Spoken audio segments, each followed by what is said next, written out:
Finally, Tim Bradford told police a story of almost unspeakable violence and horror. It was the story of Tina Mott's last moments alive.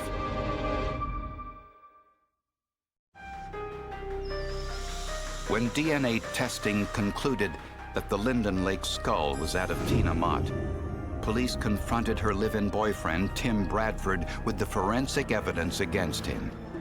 After several hours, Bradford confessed. Bradford led investigators to a nature preserve less than a mile from where the couple lived.